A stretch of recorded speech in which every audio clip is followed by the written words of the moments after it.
Thank you, Steve. And I have to say, one of the great honors for me of being able to work on this has been working with Steve, who really is as brilliant as he is. His heart is tremendous. He's a lot of fun to be with. And even in some of these, very difficult moments where we didn't think things were happening, working together really was an amazing treat.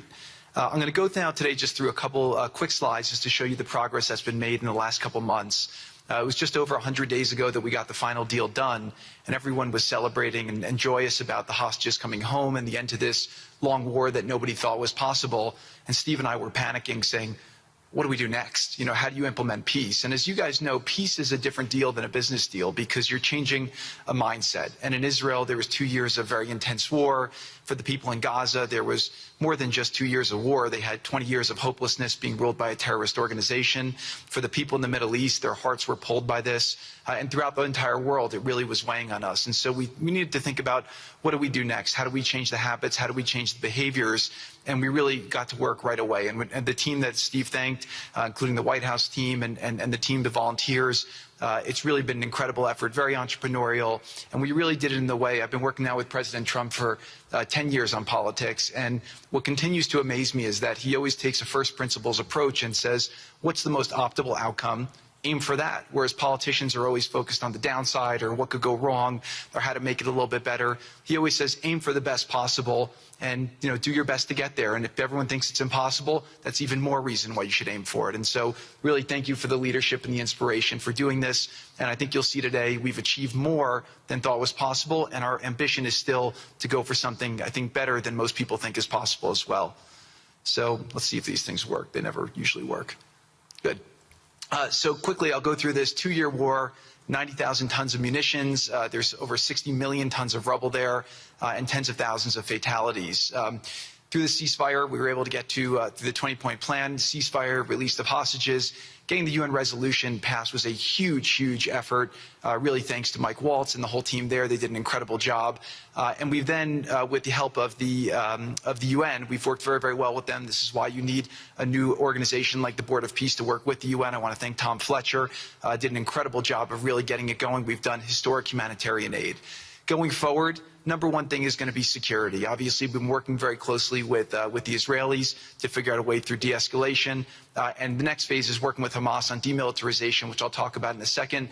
But without security, nobody's going to make investments. Nobody's going to come, build there. We need investments in order to start giving jobs. We want to take these people. 85% of the aid of Gaza, 85% of the GDP of Gaza has been aid for a long time. That's not sustainable. It doesn't give these people dignity. It doesn't give them hope. And so we want to use free market economy principles. A lot of what President Trump spoke about that he's doing in America, we want to bring the same mindset, the same approach to a place like Gaza to give these people the ability to thrive and have a good life. Let's see. So on the aid, I mentioned the UN. So now people are talking about famine. 100% of the food needs are met, and that's been overabundance. The cost of goods have gone down tremendously. Over 55,000 trucks have gone in, and over 1.4 million pallets. And it's been the largest humanitarian effort done into a war zone that anyone's been able to tell us about. This really has been a great joint effort that everyone's been able to do, and so it's a great thing. We all just heard from Ali. We have been so impressed. Steve and I were speaking to him and the entire committee. Such bravery of these people to step up. And we've worked with the Palestinian Authority, who's been helping us as well. But this committee is the first time it's a technocratic, apolitical committee. I really want to thank the Arab partners for helping us select the right people to do this. And we just need to believe in them and support them. I put this up here. It's probably a little too small for me to read, but this is really important if you saw the mission statement. So Hamas's mission statement was, we need to destroy the state of Israel. That has not worked well for the people, as we've seen. Their mission statement is, we are committed to establishing security, restoring the essential services that form the bedrock of human dignity, such electricity, water, healthcare, and education, as well as cultivating a society rooted in peace, democracy, and justice, operating with the highest standards of integrity, transparency. So these are the basic things. Their goal is to have peace and to help their people, which is an obvious mission statement for a government, but actually fairly novel for Gaza. So we did a master plan. We brought in, I thank Yakir Gabay, who's one of the most successful real estate developers and brilliant people I know. He's volunteered to do this, not for profit, really because of his heart. He wants to do this. And we've developed ways to redevelop Gaza. Gaza, as President Trump's been saying, has amazing potential, and this is for the people of Gaza. We've developed it into zones. In the beginning, we were toying with the idea of saying, let's build a free zone, and then we have a Hamas zone. And then we said, you know what, let's just plan for catastrophic success. Hamas signed a deal to demilitarize. That is what we are going to enforce.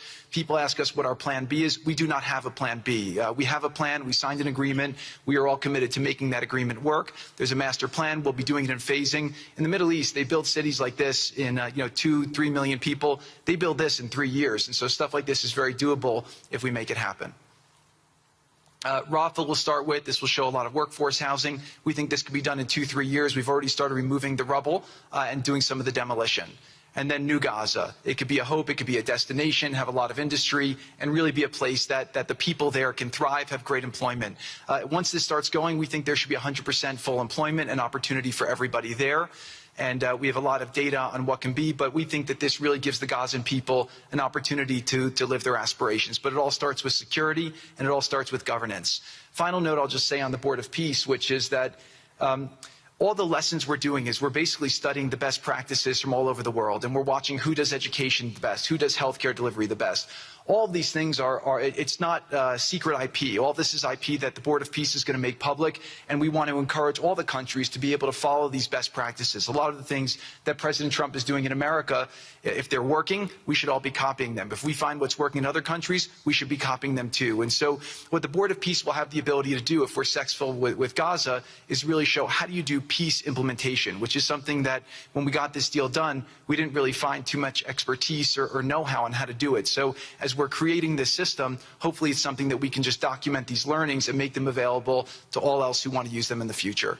So demilitarization, this is something we're starting now that we have a new government in Gaza. This government will be working with Hamas on the demilitarization to really take the principles that were agreed to in the document to the next phase, and hopefully that will be successful. Without that, we can't rebuild. So if Hamas does not demilitarize, that will be what holds back Gaza and the people of Gaza from achieving their aspiration, and that's very important. So the next 100 days, we're going to continue to just be heads down and focused on making sure this is implemented. We continue to be focused on humanitarian aid, humanitarian shelter, but then creating the conditions to move forward. So thank you. Final point I'll just make is this is really only possible because of the work of so many people and President Trump's great leadership.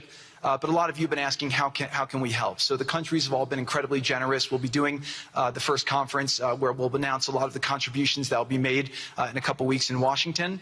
From the private sector, there'll be amazing investment opportunities. I know it's a little risky to be investing in a place like this, but we need you to come, take faith, invest in the people, try to be a part of it.